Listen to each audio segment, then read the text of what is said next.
오늘 주신 하나님 말씀 요한복음 1장 43절에서 51절까지 말씀입니다.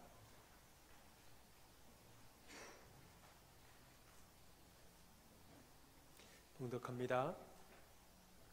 이튿날 예수께서 갈릴리로 나가려 하시다가 빌립을 만나 이르시되 나를 따르라 하시니 빌립은 안드레와 베드로와 한 동네 벳세다 사람이라. 빌립이 나다나엘을 찾아 이르되 모세가 율법에 기록하였고 여러 선지자가 기록한 그 일을 우리가 만났으니 요셉의 아들 나사렛 예수니라. 나다나엘이 이르되 나사렛에서 무슨 선한 것이 날 수 있느냐. 빌립이 이르되 와서 보라 하니라. 예수께서 나다나엘이 자기에게 오는 것을 보시고 그를 가리켜 이르시되 보라, 이는 참으로 이스라엘 사람이라. 그 속에 간사한 것이 없도다. 나다나엘이 이르되 어떻게 나를 아시나이까. 예수께서 대답하여 이르시되 빌립이 너를 부르기 전에 내가 무화과 나무 아래에 있을 때에 보았노라. 나다나엘이 대답하되 라삐여, 당신은 하나님의 아들이시여 당신은 이스라엘의 임금이로소이다. 예수께서 대답하여 이르시되 내가 너를 무화과 나무 아래에서 보았다 함으로 믿느냐. 이보다 더 큰 일을 보리라. 또 이르시되 진실로 진실로 너희에게 이르노니 하늘이 열리고 하나님의 사자들이 인자 위에 오르락내리락 하는 것을 보리라 하시니라. 아멘.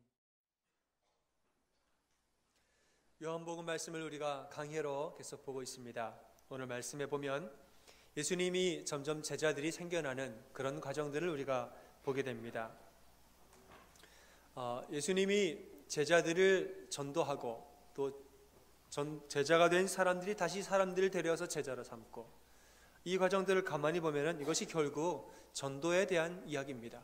복음을 전하고 예수님을 전하는 그 과정들을 우리가 사실 볼 수 있습니다. 제일 먼저는 세례 요한이 복음을 전하죠. 예수님을 보고 세례 요한이 이렇게 말합니다. 이는 하나님의 어린 양이로다. 이렇게 고백했어요. 이건 복음을 전하는 거죠. 그 얘기를 옆에서 듣고 있었던 세례 요한의 제자들이 그 얘기를 듣고 저분이구나 하면서 예수님을 따라갔습니다. 그래서 이 두 명이 따라갔는데 이렇게 말해요. 라삐여, 어디 계시오니까. 예수님이 와보라 이랬어요. 그랬더니 가서 예수님과 함께 10시쯤까지 거하면서 말씀을 들었다 그랬어요. 말씀을 듣는데 아주 은혜를 많이 받았습니다. 그리고 그 둘 중에 하나가 얼른 가서 자기 형제를 전도해 와요. 우리가 메시아를 만났다. 우리 같이 가서 좀 그분을 만나러 가자. 그래서 그 사람을 데리고 가는데 그 사람이 바로 베드로예요. 이튿날에 또 예수님이 길을 가다가 빌립을 만납니다. 빌립을 보고 이렇게 말하죠. 나를 따르라. 전도하신 거예요. 빌립이 또 예수님을 만나서 이야기를 해봤는데 아주 굉장히 많은 은혜를 받았고 마음이 뜨거워졌습니다. 그랬더니 빌립이 나다나엘을 또 찾아갔어요. 그리고 이렇게 말합니다. 모세가 율법에 기록하였고 여러 선지자가 기록했던 그 일을 내가 만났으니 바로 요셉의 아들 나사렛 예수라. 같이 가자 이랬어요. 근데 나다나엘은 바로 응하지를 않았어요.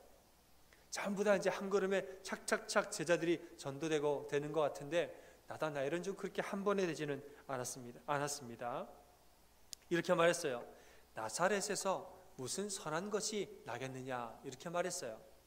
아마 이 나다나엘은 구약의 말씀에 대해서 잘 알고 있었던 사람인 것 같아요. 왜냐하면 아까 말씀에 얘기했듯이 여러 선지자가 기록한 그게 바로 메시아인데, 선지자들의 기록에 의하면 예수님은 이 메시아는 베들레헴에서 나셔야 돼요.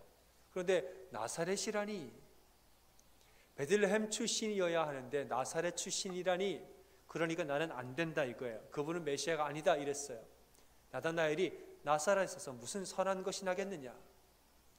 여러분, 그러나 사실 우리가 다 알듯이 예수님은 태어나기는 어디서 태어나셨어요? 태어나기는 베들레헴에서 태어나셨어요.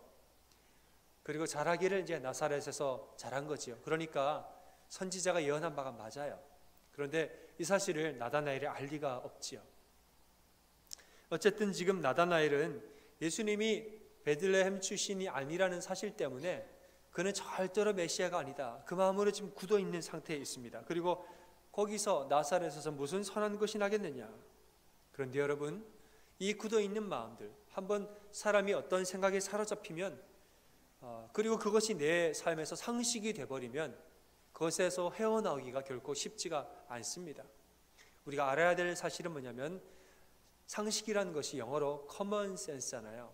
common sense. 그런데 늘 우리가 염두해 둬야 될 사실이 있습니다.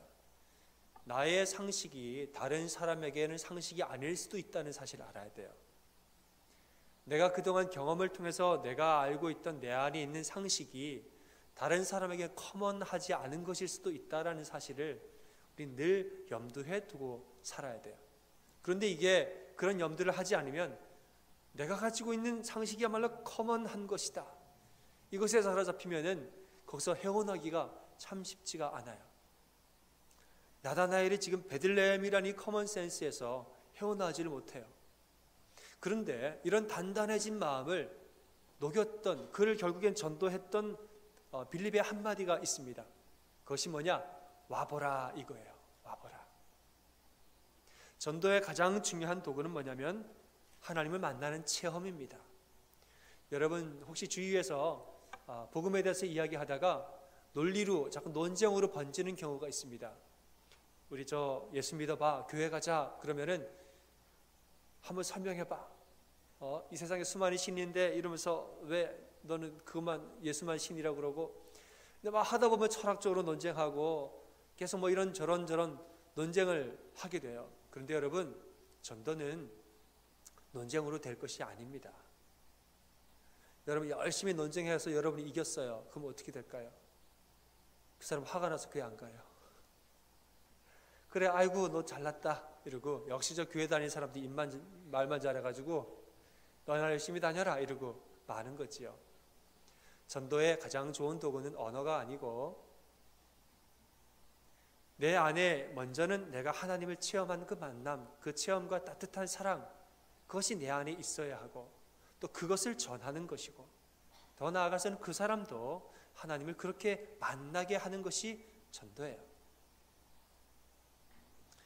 이 말씀을, 오늘 말씀을 가만히 보면 전도에 대한 중요한 논리를 우리가 보게 되지요. 때로는 우리가 굳어있는 마음들을 만나게 될 때가 있어요. 그러나 그 마음들을 녹이는 방법은 뭐냐면 이런저런 말이나 언어가 아니고 하나님을 직접 만나고 체험하는 그 만남이다, 이것입니다. 베드로전서 3장 15절에서는 이렇게 말하지요. 너희 속에 있는 소망에 관한 이유를 묻는 자에게는 대답할 것을 항상 준비하되 온유와 두려움으로 하라 이랬어요. 그러니까 우리 속에 있는 소망에 관한 이유, 예수가 왜 좋냐, 교회는 왜 가냐, 밥이 나오나 쌀이 나오나. 여러분 밥이 나오고 쌀이 나와요. 일단은 안 나옵니까? 나오잖아요. 밥이 나오고 쌀이 나오는 거 맞습니다. 하나님 우리에게 복을 더하시니까 틀림없는 사실이에요. 근데 그것 때문에 교회 나오는 것은 아니지만, 너 왜 교회 나가냐? 그러면 왜 교회 나가는지를 설명할 수 있어야 돼요. 그 설명은 지적인 어떤 논리나 그것이기보다 내가 체험한 하나님, 내 안에 왜 하나님이 소망인가, 소망에 관한 이유를 우리는 대답할 수 있어야 된다는 거지요. 그래서 빌립이 그 소망을 본인이 알고 있기 때문에, 예수가 왜 나의 소망인지를 알고 있기 때문에 나다나엘에게 자신 있게 말한 거예요. 일단 와보라. 머리로 뭐 이렇게 저렇게 하지 말고 한번 와보라. 나는 확신하니까. 그렇게 말한 것이에요. 김기동 목사님이 개발한 고구마 전도법이라는 게 있어요. 제가 얘기를 들었더니 우리 교회에서 아주 오래전에 김기동 목사님이 전도사님 시절이었나요? 아니면 집사님 시절이었나요? 그때 한번 오셔서 우리 교회에서 말씀을 전하신 적이 있다고 그래요.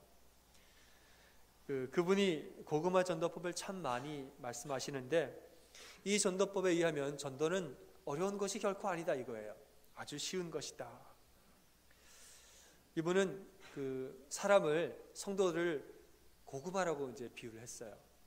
사람을 맛있는 고구마라고 우리가 비유하고, 고구마를 삶을 때 여러분 삶았는지 익었는지 안 익었는지 우리가 어떻게 합니까? 어떻게 확인하세요? 찔러보잖아요. 익었는지 안 먹은지 한 입 먹어보려고 그러면 큰일 나요. 젓가락으로 쏙 찔러봐야죠. 쏙 들어가면은 잘 익은 고구마고, 안 들어가면은 생고구마고, 들어가다 말면 좀 덜 익은 고구마고, 그런 거지요. 마찬가지로 우리가 불신자들을 전도할 때에 자꾸 이렇게 툭툭 찔러봐야 된다는 거예요. 자꾸 찔러봐라. 근데 찌르는 게 어렵지 않다 그랬어요. 뭐라고 해야 되느냐? 이렇게 하라는 거죠. 친구야, 예수 믿어. 참 좋아. 친구야, 우리 교회 가자. 참 좋아. 친구야, 우리 같이 우리 교회 안 갈래? 참 좋아. 여러분, 그 뒤에다 꼭 뭘 붙이라는 거예요? 참 좋아를 꼭 붙이라는 거예요. 복음을 권유한 다음에 참 좋아, 너무너무 좋아. 근데 그 말을 듣고서는 상대방이 아이고 좋으면 당신이 혼자 실컷 다니십시오. 그럼 그 사람 아직 생고금한 거예요.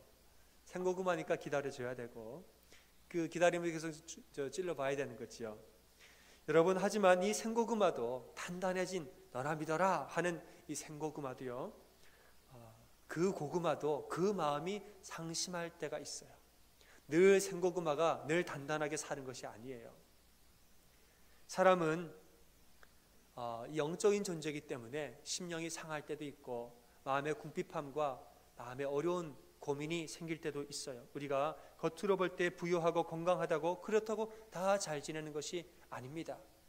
겉으로 볼 때 아무 문제 없어 보이게 그렇게 살지만 사실은 남모를 고민과 남모를 아픔과 슬픔들, 얼마나 많은 상처를 가지고 사는지 우리가 몰라요. 그래서 그 사람이 마음에 어려울 때에 지푸라기라도 잡고 싶어하는, 누가 정말 나는 교회 안 다니지만 나를 위해 기도해 줄 사람이 없나, 그런 마음이 들 때 또 와서 찔러보는 거예요. 친구야, 같이 교회 가자. 참 좋아. 그럼 이렇게 얘기해요. 가뜩이나 힘들고 마음이 싱숭생숭한데 그런 말을 들으면 이렇게 물어보죠. 그래? 너는 뭐가 그렇게 좋다는 거야? 물어봐요. 그게 바로 익었다는 신호예요. 그렇게 말하면 이 사람 익어가는 신호구나. 너는 뭐 맨날 교회 가면서 그렇게 좋다 하면서 교회 가면 즐겁고 기쁘고 그렇게 말하는데, 아니 뭐가 그렇게 좋길래 너는 맨날 그렇게 얘기하는 거야? 그러면 그때 우리에게 있는 소망에 관한 이유를 말할 수 있어야 돼요. 말이야, 나도 예수 믿기 전에는 내 마음대로 살고 짜증 부리고 내가 살았지. 힘들면 내가 마음이 불안하고, 그러면 내가 쾌락으로 스트레스를 풀면서 나도 살았지. 부어라 마셔라, 나도 그렇게 살았는데, 그런데 어느 순간인가 보니까 그게 그렇게 기쁘지가 않고 점점 허무해지더라고. 내 마음대로 살고 하고 싶은 거 다 하고 그렇게 사는 것이 그렇게 기뻐지지가 않더라고. 그런데 주일날 나와서 교회에서 예배드리고 기도하면 내 삶에 영원히 힘이 나고 소망이 생기고 내 한 주의 삶이 달라져. 하나님의 은혜가 내 속에 가득하게 넘치는 것을 내가 그렇게 많이 경험하고 살아. 그래서 교회는 참 좋고, 그래서 예수님 너무너무 좋아. 이것이 소망에 관한 이유를 묻는 자에게 대답하는 것이에요. 또 하나 우리가 기억해야 될 것은 대답할 것을 준비하되 온유와 두려움으로 하라, 이렇게 말했어요. 교만함을 가지고 상대방을 판단하고 비판하는 마음으로 그것을 전하지 말고 온유한 마음으로, 두려운 마음으로, 겸손하고 사랑의 마음으로 복음을 전하라고 말했습니다. 여러분, 오래전 기독교 역사를 보면 무기를 들고 선교한 적이 있어요. 무기를 들고 나아가서 정복하고 약탈한 다음에 그 다음에 교회를 세워서 복음을 전했습니다. 여러분, 이것이 하나님의 시각에서는 복음 전도가 아니에요. 왜냐하면 훗날에 이것은 선교의 독이 되어서 후세에 돌아오고 말았습니다. 이것은 기독교에 씻을 수 없는 과오로 남아서 오늘날에 하나님의 영원한 복음의 전도를 가로막는 방해물이 되고 말았습니다. 우리가 복음을 전할 때에 상대를 평가하거나 비판하는 것이 아니고, 난 예수도 안 믿고 그 모양으로 그렇게 살면, 저 사람은 하나님도 모르고 그냥 그렇게 마음대로 살고, 우리 마음에 비판하고 정죄하는 마음이 생기면 안 되는 것이죠. 오히려 그 사람에 대한 온유함과 따뜻함과 사랑하는 마음이 넘쳐서 그에게 나아가야 되는 것입니다. 여러분, 우리가 전도하면 좀 강요하고 강제하는 이미지가 있지요. 사람들이 그래요. 교회 다니는 사람이 교회 가자 그러면은 예수 말은 그렇지만 예수쟁이라고 그러죠. 예수쟁이는 그렇게 강요해서 문제라고. 여러분, 강요와 강제라는 말이 복음과 전도와 좀 자꾸 어울려지나요? 사실 그렇지 않습니다. 복음이란 게 무엇입니까? 그것은 좋은 소식이란 말이에요. 복음은 그 말 자체가 좋은 소식이라는 뜻이에요. 그러니까 내가 체험한 은혜를 그들과 나누는 것은 좋은 소식을 전하는 것입니다. 여러분, 크로고에서 내일 쇠고기 몇 파운드를 엄청나게 할인한대요. 50% 할인한대요. 여러분 나가서 사세요 라고 제가 말씀을 드린다면 주부들에게 상당히 좋은 소식이겠죠. 그렇죠? 주부들은 그렇게 얘기해요. 배추 김장할 즈음에 어디에서 뭐 되게 싸게 판다더라. 근데 거기가 배추가 되게 좋다더라. 이런 얘기를 친한 사람끼리 안 해주면 섭섭하대요. 본인한테는 얘기하는 자기 혼자 가서 쑥 사고 김장하고 맛있게 김치 담그면은 섭섭하대요. 왜냐하면 그 소식을 나한테 안 전해줘가지고. 여러분, 저는 전도라는 것은 감기약과 제가 비유를 들었습니다. 왜냐하면 제가 심한 감기에 걸린 적이 있어요. 그런데 누군가가 아주 좋은 감기약을 저한테 준 거예요. 그 감기약을 제가 먹고 아주 심각한 감기에서 다 나아서 제가 건강을 회복했습니다. 그런데 감기약이 없어지는 감기약이 아니에요. 제 손에 아직까지 남아서 약이 지금 제 손에 쥐어 있습니다. 그런데 가만히 보니까 내 주변의 이웃들이, 사랑하는 사람과 이 사람들이 계속 감기에 걸려가지고 바이러스가 전염돼가지고 골골골 하면서 기침하고 다니는 거예요. 그 증세가 점점 심해지더니 아주 마음까지 힘들어하고 너무너무 힘들게 그렇게 병아리를 하는 거예요. 그 모습을 보고 지금 감기약 한 봉지를 내 손에 쥐고 있으면 난 어떻게 해야 될까요? 그것을 주는 것이 커먼 센스예요. 그것을 그에게 나눠주는 것이 맞는 거지요. 그러나 수많은 사람들이 이것을 안 줘요. 내가 다음에 아프면 내가 더 먹어야 되기 때문에, 감기 내가 다음에 또 걸리면 내가 더 먹어야 되는데 어떻게 이걸 나눠주나? 계속 지고서는 안 나눠주는 거예요. 여러분, 그것이 얼마나 안타까운 모습입니까? 복음이란 것은 기쁜 소식이고 좋은 소식이에요. 그것을 사랑하는 자들에게 전하고 나누는 것은 그들에게도 복이 되는 것입니다. 여러분, 사실 제가 작년 9월 달부터 제 마음속에 하나님이 주신 마음이 한 가지가 있었어요. 뭐냐면 우리 교회 표어가 뭡니까? 예수 그리스도 생명이지요. 예수 그리스도가 계시는 곳에는 어디에서나 생명이 솟아난다.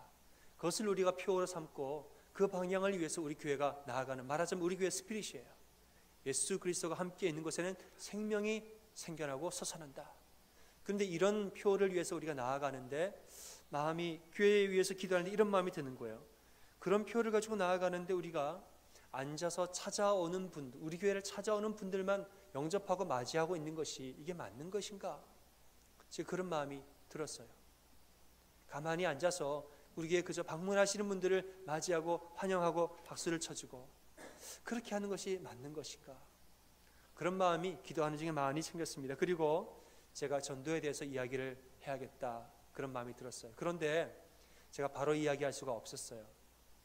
왜냐하면 우리 교회의 상황을 하나님이 다 아시고 우리의 목회의 흐름을 하나님이 다 아시는데 제가 제 마음대로 이것저것을 바꾸어서 이렇게 한다 저렇게 한다 하는 것이 효과적이지도 않고 맞는 것이 아니다, 이런 마음이 들었어요. 대신에 하나님이 이런 마음을 주신 것이 그게 하나님의 뜻이라면 하나님이 이 때를 또한 주실 것이라는 생각이 들었어요. 하나님이 그 때를 주시겠지, 목회의 흐름에서 하나님이 그 때를 나에게 허락하시겠지. 저 혼자만 그렇게 마음에 품고 있었는데 최근에 저에게 재미있는 사건이 생겼습니다. 제가 요한복음 강의를 하잖아요. 그 오늘 말씀을 보는데 여러분 오늘 읽으셨듯이 이건 완전히 전도에 대한 말이에요.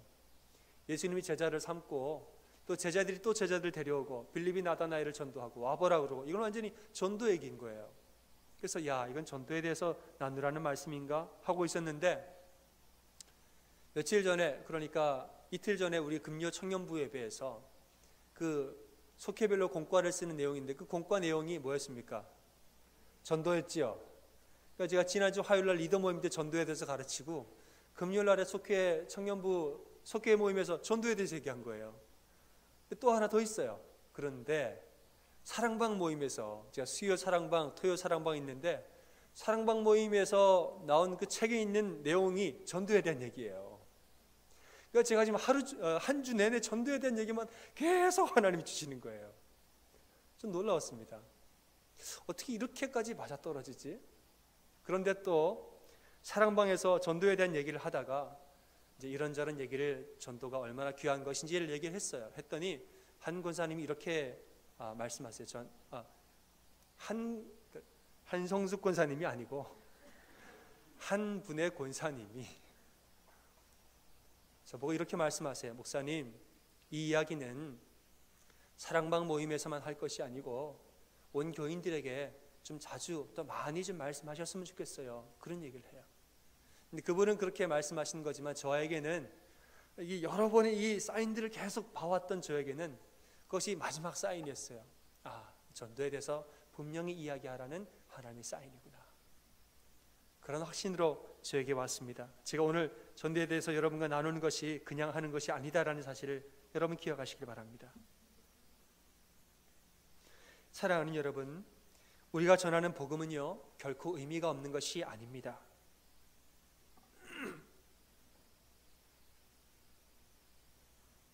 전도는 참으로 귀한 일인데, 제가 아는 어떤 분은 인생에서 가장 고마운 사람이 자기 큰 누나라고 그랬어요. 자기 평생에 가장 고마운 사람이 큰 누나래요. 왜 큰 누나예요? 그랬더니 큰 누나가 자기를 교회로 인도했대요. 나는 예수님 모르고 살았는데 큰 누나가 너 교회 가자 그래서 처음으로 교회 나왔는데 그게 너무너무 고맙고 감사하대요. 죽음을 향해서 나아가던 자기를 교회로 인도하고 하나님 앞에 인도했다는 거예요. 여러분, 제가 지금 제가 초능력을 발휘해서 여러분의 삶의 역사 중에 하나를 제가 다 맞춰보겠습니다. 제가 어떤 능력을 발휘해서 여러분에게 한 가지 제가 분명한 사실을 맞춰보겠습니다. 이 자리에 있는 모든 분들은 분명히 100% 어느 누구도 예외 없이 누군가에 의해 전도되어서 교회에 나온 줄 믿습니다. 아멘. 이 자리에 있는 모든 분들은 한 분도 빠짐없이 모든 분들이 100% 확실하게 명확하게 누군가에 의해서 전도되어서 나오신 분들이에요. 모태신앙도 마찬가지고 목사님 자녀도 마찬가지예요. 제가 제 아들이, 저도 목사고 제 아들이, 제 딸이 있지만은 제가 만약에 나는 목사지만 너희에게는 종교의 자유를 주노라, 너네는 그저 마음대로 지내다가 성인이 되면 너네가 스스로 판단하도록 해, 절도 가보고 뭐도 해보고 다 해봐, 그런 마음이 제가 있었다면 교회 나오라고 그랬겠습니까? 제가 죽어도 아들과 딸에게 복음을 전해주고 싶은 거예요. 제가 어려서부터 엄마 뱃속에 있을 때부터 너는 하나님 자녀야, 넌 하나님 딸이야, 그 복음에 대해서 내 사랑하는 자녀에게 정확하게 말해주고 싶었던 거예요. 말하자면 저는 살면서 평생 2명은 반드시 전도했습니다. 그러니까 여러분, 전도 많이 하길 원하시면 아기를 많이 낳으시면 분명한 전도가 되는 것입니다. 아멘이지요? 아가씨들은 부끄러워서 대답을 못 하시네요. 그것도 전도예요. 이 자리에 있는 모든 분들은 누군가에 의해서 반드시 전도되어서 교회 나오고 반드시 전도되어서 예수를 믿게 됐습니다. 그런데 여러분 지금 여러분의 상태를 보시길 바랍니다. 지금 우리 마음속에서 예수가 얼마나 귀한 분입니까? 우리 삶에서 예수가 얼마나 귀한 분입니까? 우리 한 주간의 삶에서 주일날 하나님 앞에 나와 예배하는 것이 우리의 삶을 얼마나 기쁘게 하는 통로입니까? 그렇죠? 그것이 어디에서 시작됐다는 거예요? 누군가의 전도에 의해서 시작됐다는 것입니다. 로마서 10장 14절에서는 이렇게 말합니다. 그런즉 그들이 믿지 아니하는 일을 어찌 부르리요? 듣지 못한 일을 어찌 믿으리요? 전파하는 자가 없이 어찌 들으리요? 이 말을 반대로 해보면 순서가 제대로 나옵니다. 전파하는 자가 있어야 듣고 들어야 믿고 믿어야 그의 이름을 부른다, 이 말이에요. 그러니까 우리가 믿을 수 있는 첫 단계가, 우리 마음에 믿음이 들어가는 첫 단계가 뭡니까? 누군가가 전파하는 단계라는 거예요. 우리가 친구들에게, 이웃들에게, 가족에게 복음을 전하고 사랑으로 권면하는 것이 그게 첫 번째 단계예요. 그 단계가 없으면 듣지도 못하고 믿지도 못하고 부르지도 못하는 것입니다. 그러니까 이 작은 권면도 얼마나 귀한 사역인지 우리는 깨달아야 됩니다. 여러분, 저희 집은 친가와 외가 중에서 아무도 교회를 다니는 집안이 아니었어요. 우리 어느 쪽 집안도 아무도 교회를 안 나가요. 그런데 거의 동시에 저희 가정만 한꺼번에 다 교회를 나가게 됐습니다. 이것도 역시 누군가 전도를 한 것인데 제가 그 얘기를 잠시 나누지요. 어느 일요일 날 아침, 그때는 주일이 아니죠. 일요일 날 아침에 한가하게 늦잠도 자고 TV를 이렇게 보고 있는데 저희 집 초인종이 울렸어요. 그리고 저희 어머님 친구분이 들어오셔서 아주 오랜만에 오신 분이에요. 저희 어머니 반가워서 아이고 반갑네, 웬일이야, 집에 들어와 차나 한잔해. 들어왔는데 그분이 들어오자마자 다짜고짜 어머니한테 이러시는 거야. 누구야? 왜? 그랬더니 교회 갈래? 밑도 끝도 없이 저희 어머니한테 교회 갈래? 그랬어요. 저희 어머니 뭐라 그러는 줄 아세요? 가. 그래 그럼 가자. 뭐 지금 가? 그랬더니 지금 가. 이제 조금 있다가 예배야. 알았어. 그리고 어디고 교회 가셨어요. 그리고 지금까지 교회 나가세요. 지금까지. 놀랍죠? 도대체 이게 무슨 일이 있었던 겁니까? 밑도 끝도 없이 오셔가지고 교회 가자 그래도 알았다고. 무슨 일이 있었던 걸까요? 저희 가정이, 저희 어머님이 겉으로 보기에는 별 문제 없이 지내시는 것 같아 보여도 사람들이 볼 때에는 우리가 힘들다, 아프다 얼굴에 써놓고 다니는 사람 없죠. 그러나 사실은 어머님이 건강이 많이 안 좋으셨어요. 큰 수술도 하시고 건강이 안 좋으시니까 마음도 힘들고 가족에 대한 걱정도 하고 죽음에 대한 생각도 많이 하고 마음이 많이 안 좋으셨어요. 그렇게 사셨어요. 그런데 저희가 아파트 4층에 살았는데 그 작은 방 창문 밖에 뭐가 보이냐면 200m 앞에 교회가 있었어요. 감리교회가 있는데 창문 맞은편에 정면으로 보였어요. 그런데 일요일 날 오후 12시만 되면 그 교회에서 사람들이 쫙 예배를 드리고 쏟아져 나오는데 어머니가 그 모습을 보면서 늘 마음속으로 생각했다는 거예요. 누가 나를 저기로 좀 안 데려가 주나. 늘 그런 마음이 있었다는 거예요. 나는 교회 다니고 싶은데, 나는 요즘 마음이 참 힘든데, 사람들 앞에 나 힘들어요 옆집이나 누구한테 수다를 떨면서도 그런 얘기는 안 해요. 하지만 마음속으로 누가 나를 좀 안 데리고 가주나. 가고는 싶은데 막연한 두려움 때문에 또 혼자 가기는 뭐하고, 그런 중에 있었다는 거예요. 그런데 이분이 오셔가지고 과감하게 용기를 내서 우리 집 초인종을 누른 거예요. 그리고 누구야 교회 갈래? 그랬더니 교회 갈래. 그리고 따라 나오신 거예요. 하나님이 익히신 고구마예요. 아멘. 그런데 한 주 두 주 그분과 같이 가시다가 어머니가 그분이 자꾸 본인을 모시러 오는 게 미안하니까 우리 큰 형한테 야, 그분한테 미안하니까 네가 좀 나랑 같이 가자고. 내가 교회를 가야겠는데 혼자는 못 가겠으니까 네가 좀 나랑 같이 가자. 형이 효자니까 그 말을 듣고서는 따라간 거예요. 형도 힘들죠. 교회에서 뭐 하나. 형이 이제는 본인이 힘드니까 저한테 바톤을 넘겼어요. 이제 네가 좀 가라고. 나는 갈 만큼 갔으니까 네가 좀 가라고. 저도 갔는데 제 이름을 부르더니 이렇게 세우고 막 박수를 치고 막 그러더니 두 번째 주 나갔는데 중고등부 선생님 오셔가지고 토요일 날에 예배 있다고 나오라고 저를 붙들더니 또 아는 형이 있어가지고 형이 야 너 나오라고 나갔죠. 몇 달 뒤에는 저희 아버님도 전도가 돼가지고 다 나오셨습니다. 저희 어머님이 성탄절날 세례를 받으시고 그 이름의 부활절 날에 아버님, 형, 저 세 가족이 한꺼번에 교회를 세례를 받고 그렇게 주의 자녀가 다 됐습니다. 여러분, 이렇게 그냥 무작위로 와서 갑자기 우리 집에 초인종을 눌러서 교회 가자고 말하는 것이 결코 여러분 가벼운 것이 아닌 이유가 그렇게 전도된 가정에서 목사가 나왔어요. 그렇게 전도된 가정에서 목사가 나와서 지금 여러분과 말씀을 나누고 있습니다. 아멘. 그분이 우리 집 초인종을 누르지 않았다면 지금 여러분 앞에는 다른 사람이 아마 있었을 것입니다.